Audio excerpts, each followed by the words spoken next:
Welcome to Universe Live. It's Wednesday, September 21st. I'm Emma Evans, and here are the top 5 things you need to know for today. No one other than Russia sought conflict.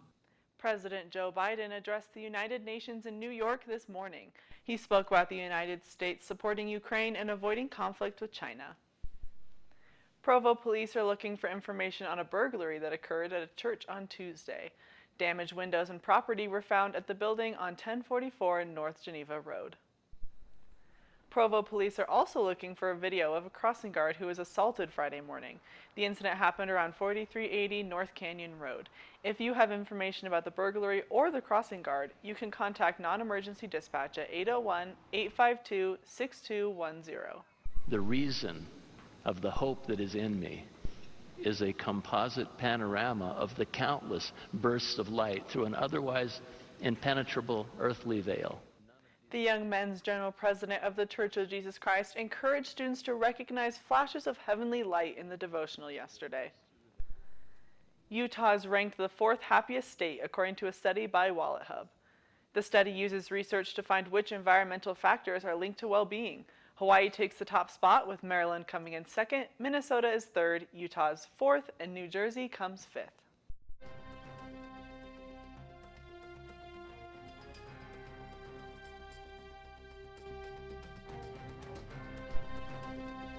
Today, storm clouds are gathering over half of the state. A passing storm is looking to drop plenty of rain across southern and southeastern Utah. Southern Utah is under a flood watch as runoff mixes with the new rainfall, and northern Utah is expecting some rain as well later on. But things are expected to clear up by tomorrow. Until then, you may want to steer clear of dangerous flood areas around rivers, streams, and creeks, especially in the southwestern canyonlands, including Bryce Canyon and Zion National Park. If we actually were to take a look at this radar screen here, we'll notice that this storm, which is coming up from Arizona across southeastern Utah and into Colorado, is really pouring it on down in that area. I would suggest that anyone who plans to hike down there, hold off until a better time. This is actually pretty reflected in our highs and lows for the state as well. If we take a look at these flood areas, we'll notice that places like St. George, Blanding, and Moab are pretty low compared to their regular fall-time temperatures. 86 in St. George, 67 in Blanding, 74 in Moab. But if we take a look up in northern Utah, we'll notice that things are pretty normal as well. The 5-day forecast for southern Utah is showcasing that it's going to be really coming down as far as rain is concerned today.